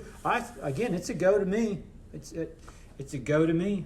The boxing, the MMA, all that stuff. I know that's not what NordTrack does, but it could, right? That's what we sports do. It's fun, right? That is so much fun. Okay, let's look down to, this will be our assignment 6. This leads us into that eventually. If we did this, right, if we put this into play, we can't put it into play because we all do stuff. That's the problem. Hey, let's put this into play as a group and blah, blah, blah, we'll move together. Well, we already move. Right, so then it's harder to put these things into play. If I was talking to a group of sedentary individuals, then we would have more to talk about. Mark's 4 main emotions and the behavior change would make more sense. I'm telling you, if whatever you choose and you do it in 21 days, you will change. And we've all done it before, but we've probably never cataloged it before as such. I've never per se cataloged it this way. So if we refer back to that, if you think about that, right, how does that play into it, right? How does that play into if I take one step and I take the second, and I take the third, I take the fourth, then how does that play into it? And then my last question, which I need to refine because this isn't due tomorrow or today, is pride emotion. When we think of the questionnaires and we think of true emotions versus other things, these motives versus gains, I get confused on what's pride, what's challenge, what's affinity, what's, because I think it's easy to start using those terms in my mind as almost the emotional terms, right? When Lee read off his questionnaire, perhaps Jacob did too, when you start using the words aren't happy, sad, there's pride, it's energized, it's whatever those words are, then it's a different feel, right? It's a different feel. Okay? Anybody have affective, reflective theory thoughts? I'm open. Anybody? Is it same old, like the others? Everybody's lazy? People want to take the easy way out? Is it that, or is it truly if there was a way to make this fun all the time, would we do it? I think it depends on the person. Mhm. If you're disciplined enough, you can just, in your mind, change the size of the gloves, I guess. Sure. I mean, yeah, exercising feels unpleasant, but which is more important to you? Mm-hmm. The unpleasantness or knowing that you're healthy? Sure. Yep. Go ahead. For me, Yep. and it might be like this for everybody, at first when you exercise, it's going to be unpleasant. Yeah. But then, afterwards, it's really pleasant. Yes. So you always kind of have to keep that in your mind. It's like you're going through all the pain and stuff at first for the reward of less pain and feeling good later. Yep. It's hard to communicate, right? Yeah. Yeah. It's hard to communicate that. There's always golf. At the end of golf, only less than 1% of golf shots on TV are hole outs, right? So you think of then the normal person golfing today at Meadowbrook. Well, then everybody makes a putt to finish 18, right? And then that's pretty exciting. No matter what happened for the last 4 hours, it's pretty exciting, right? And then that's a notion that somehow people then it's a joke. That's what keeps people coming back, because the end of the game is still a rewarding sound. It's still a rewarding moment to finish out. I guess it'd be more rewarding if you finished out by holing in from 100 yards, but that doesn't happen on TV, so it's not going to happen at Meadowbrook. And an exercise, the sell of exercise is harder that way. I think it's harder to get to the last rep. The last rep is hard to say that rep is the one that keeps me coming back. But it should be the feeling, and Kelsey's analogy of the changing of the size of the gloves or the importance of the gloves, begin communicating that is a difficult venture, I think. But again, I think tons of people rebound in life. Tons of people, that whole adolescent thing is tough, but then millions and billions of people rebound in life and take walk around blocks and do things and get active and join groups and do things like that. Hey, Dr. Arnold. Yep. Have you ever hit a hole-in-one before? Ever? Yes, I have. Oh, nice. Yes. Yes. I'm not up to 10, but I'm more than 5. So. Cole Roberts' dad played golf his whole life, never had one. He's a great golfer. It's amazing. I don't know if it's amazing, but that's the way it is. The way the cookie crumbles out there. As Sandy probably would say, 18 birdies would be pretty good too. Just take that and not leave the hole in one for somebody else. Take 18 birdies. Here we go. Let's keep the show rolling. It's Lee, you're gonna get me off. Same thing. Just boom, bowling. lessons, the guy, boom. It's incredible to watch up close. Have the camera ready for the book. Next few weeks, we've got assignment 6 due. So we haven't really done assignment 5 yet, so we should get that done as well, which would be good. Which is going to be those questions that we've seen, we just discussed. Those 3 main bullet points. Some simple paragraphs for each would be enjoyable to read. I think so. And then I will clean up assignment 6 and get that, get that out on Monday. What's a true assignment 6? It needs to it's supposed to follow affective reflective theory, and it would be enjoyable if it did. But if it's just like, if I sit there, if I do that, if I go, I can't think of a great question that really, because we've talked, and I try to gauge emotions, that this is going to be like, we don't want it to be We need to keep up with our micro meta-analysis project. I'm telling you, don't let it slide, because all of a sudden it's we want to have it wrapped up by November 5th. So that's why not? And now it's already almost October. So then let's keep moving. So let's look at the next few weeks. So we just said that, and chapter 6 is going to be our next one. But that's not, again, for time flies, but then it slows down, right? So assignment 7 is linked to personality. I will probably make some little video to up my, the Snyder thing is only 90 seconds, so you can only get so much YouTube time off of that.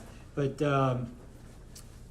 in the learning assignment for chapter 6, there's one about have 2 friends, have a friend. I said I had a friend, so I have 2 friends you perceive to have very different personalities, complete one of the 5-factor personality measures. I'm going to find one because those links change. Where it's and they're really great links. But when they change, it's not fun because then it doesn't work, right, Jacob? Yeah. Could be a moment for your coding skills, that's for sure. Somebody's coded. Some of those have millions and millions of people, and the output's unbelievable. It's so good, except when it doesn't work, and it's very, discouraging. Thoughts?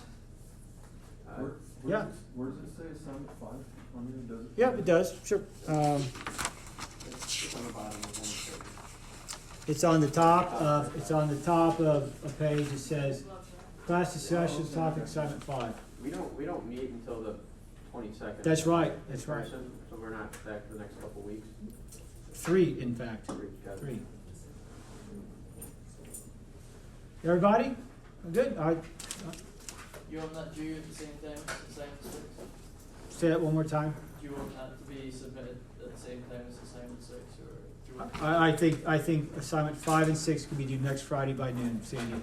I think that'd be great, and I will clean up assignment 6. Thank you for asking.